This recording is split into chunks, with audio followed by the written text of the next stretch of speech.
John sighed as he unlocked the front door to his small suburban home. It had been a long day at work and all he wanted to do was relax.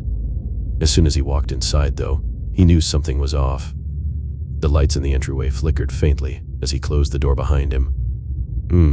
Must be a loose wiring or something, he thought to himself. John flipped the light switch a few times, but it stayed on steadily. Shrugging it off as a one-time thing, he hung up his coat and made his way into the living room. That's when he noticed it. The couch cushions were out of place. John could have sworn he left them neatly fluffed that morning, but now they were haphazardly arranged. Weird.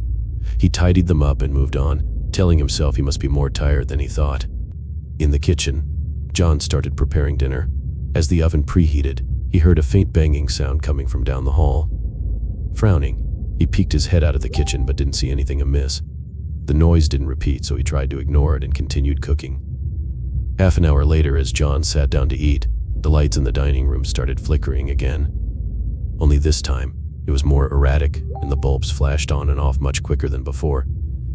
He jumped up to investigate, but by the time he entered the room, everything appeared normal once more. A feeling of unease settled over John as he slowly ate his meal. These were more than just isolated incidents now. Something definitely didn't feel right in his home. But what could it be? He lived alone with no pets or other occupants. As far as he knew, everything had been in order when he left that morning. Shaking his head, John resolved to check for drafts or wiring issues after dinner. There had to be a logical explanation, even if he couldn't find it yet. Trying to ignore the strange events, he cleared his plate and got to work inspecting the house. In the living room, John scanned the walls and fittings carefully, but saw no signs of problems. The flickering lights from earlier seemed to have stopped entirely now.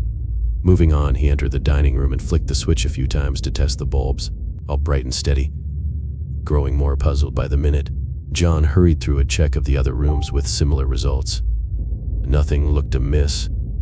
As a final check, John made his way down the dark hallway towards the bedrooms. He peered into each one methodically, flipping on the overhead lights and scanning the surfaces with a practiced eye. Everything appeared normal, until the last room at the end of the hall. The guest bedroom door was slightly ajar, just enough that a faint strip of light filtered through the crack onto the hardwood floor. John was certain he had closed and locked all the doors when leaving that morning, like always. Slowly, he reached out and gave the knob an experimental twist. With a slight creak, the door opened fully to reveal an immaculate, empty room exactly as he had left it. Nothing seemed out of place or disturbed. John exhaled a breath he didn't realize he had been holding, and chuckled nervously at his silliness. Must be letting my imagination run wild after that creepy light show earlier, he muttered as he flipped off the overhead light and backed out of the bedroom. Just then, a loud bang sounded from somewhere deep within the house, followed by the unmistakable sound of shattering glass.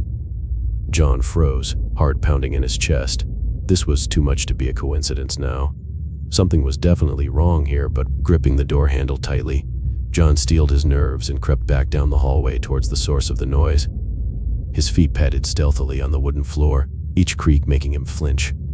As he approached the junction where the hall opened into the dining area, John drew in a sharp breath. One of the hanging lights above the table was swaying back and forth wildly, its bulb now shattered on the floor below in a halo of tiny glass shards. But that wasn't the strangest part. In the empty space where the light had been mounted was a perfect circular dent in the plaster ceiling, as if caused by a heavy object slamming upwards into it with brute force. John scrambled backwards in shock and collided with the wall, heart pounding out of his chest. What the hell was going on here? His normally quiet home had turned into a nightmare in just one evening. The logical, rational part of his brain struggled to come up with scientific explanations, but nothing fit with the visible evidence before him. For the first time, John allowed himself to consider a terrifying possibility. His house was haunted. As a lifelong skeptic, the mere thought sent a chill down his spine. But how else could he account for the unexplained flickering lights, banging noises, and physical damage defying any natural cause? Lost in a whirlwind of panicked thoughts, John didn't notice at first that the dark hallway behind him had grown deathly still and cold. An ominous chill crept up his spine as an invisible force seemed to loom closer, sensing his mounting fear. In the dining area ahead, the remaining lights began flickering more rapidly than ever, as if in response to John's distress. Frozen in place, John swallowed hard and slowly turned his head to look behind him. At first, there was nothing but inky blackness stretching down the hall. Then, out of the darkness, two pale glowing orbs appeared floating at about eye level, hanging motionless in midair. They stared at him unblinking, the only color in the shadows. A guttural groan echoed down the hall, so low it was more of a vibration in the very air than an audible sound. John let out an involuntary whimper, as cold white fingers of fear wrapped themselves around his heart. Whatever was in there with him, it wasn't human. Instinct took over as the primal part of John's brain screamed at him to flee. He tore down the hallway, tripping over his own feet in his haste to get away from those terrible glowing eyes.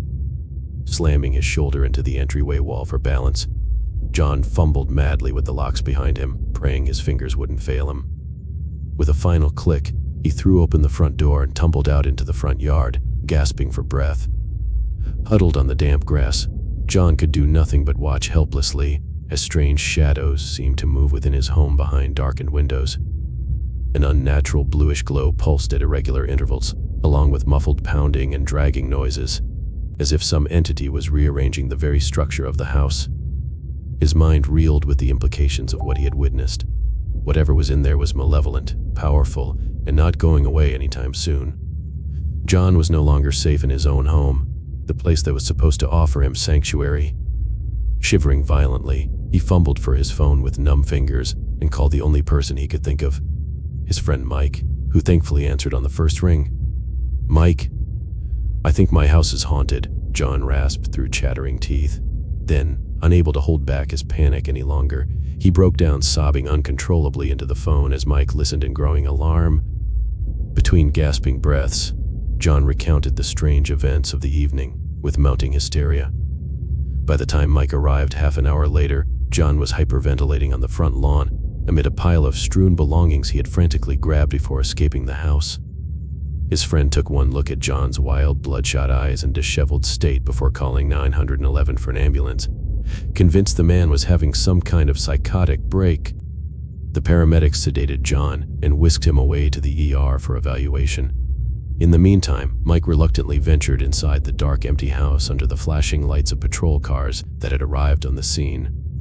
True to John's descriptions, everything appeared perfectly normal and undisturbed to the police and paramedics. They could find no signs, marks, or evidence to corroborate the man's frightened tales of paranormal hauntings.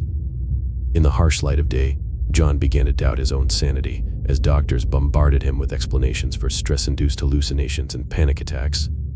His friend Mike visited and hesitantly reported that nothing suspicious was found in the house during their initial sweep, either.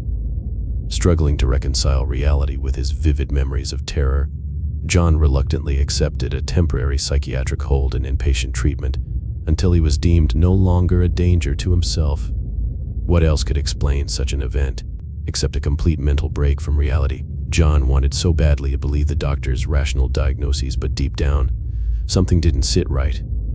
He knew without a doubt that he wasn't met. Something truly supernatural had breached the walls of his home that night. But without proof or corroboration, who would ever believe his story of being haunted? In the weeks that followed, John slowly regained his bearings in the sterile confines of the psych ward. Mike faithfully visited to help him sort through the trauma with a calming voice of reason. Together they pieced apart John's memories and experiences, examining every detail for gaps or inconsistencies that could point to psychological causes over paranormal ones.